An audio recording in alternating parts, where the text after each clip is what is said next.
नमस्कार, मेरा नाम है रोहित गुप्ता और आप देख रहे हैं मेरे साथ में यात्रा न्यूज। अजब तपस्या की गजब मार। प्रधानमंत्री मोदी जी ने कृषि कानून बिल को वापस लेते हुए कहा कि उन्होंने अब उनकी तपस्या सफल की। वो ये कि समान सच्चाई को अपने किसानों को पता नहीं था और सच्चाई पे भरोसा नहीं दिला पाए, इसलिए उनकी तपस्या असफल रही और इस कारणवश वो अपने किसान भाइयों की बात मानते हुए कृषि कानून बिल को वापस ले गए। कैसा लगा ये बहाना? अच्छा लगा ना? तो जी हाँ, यही बहाना दिया है हमारे तत्कालीन प्रधानमंत्री जी ने। देश के अंदर भारतीय जनता पार्टी के राज्य में किसानों को जिस तरीके की प्रताड़ना का सहन करना पड़ा है, ये प्रताड़ना शायद ही इसके पहले भविष्य में हुई होगी। 1947 के पहले देश के अंदर जिस तरीके की स्थिति थी, 1947 के बाद में दूसरी बार देश की ये स्थिति हुई है।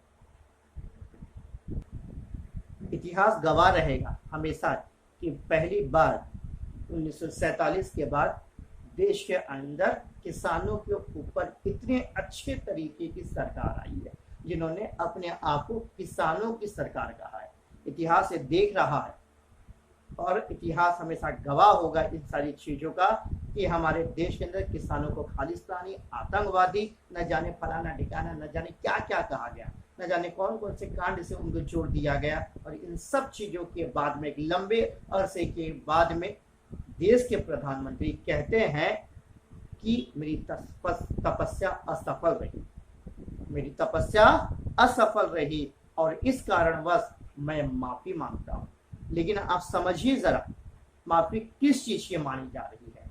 देश के अंदर ये तपस्या असफल रही उस चीज की माफी नहीं है, उनकी तपस्या असफल हुई उस चीज की माफी नहीं है। ये माफी मांगी जा रही है डर बस। किस तरीके का डर बस? वो डर है वोटों का, वो डर है सीट का, वो डर है चुनाव का, जो 2022 में उत्तर प्रदेश और कुछ राज्यों में होने जा रहा है। ये डर कहीं ना कहीं उन्हें सता रहा है और ये बता रहा है कि आने वाले समय में किसान फैक्टर भी हो सकता है उनकी असफलता का राज। इसलिए मोदी जी ने अपने आप को लोगों के सामने ऑन कैमरा लाया, अपनी मन की बात कही और अपने मन के मुताबिक कह के अपने मन अनुसार चले गए। ना तो किसी से बोलना है, ना तो किसी से पूछना है, ना तो किसी से कुछ कहना है। उनको सिर्फ अपने मन की बात कहनी है, मन की बात कह के उन्हें निकल जानी है। अगर इतनी सच्चाई थी इस बिल में, तो क्या पूरे के पूरे किसान मूर्ख थे? अगर सही ये बिल सच में सही था, तो क्या पूरे के पूरे किसान मंद बुद्धि थे जो इन सारी चीजों को समझ नहीं पाए? तो देखते रहिए यात्रा न्यूज रोहित गुप्ता के साथ में।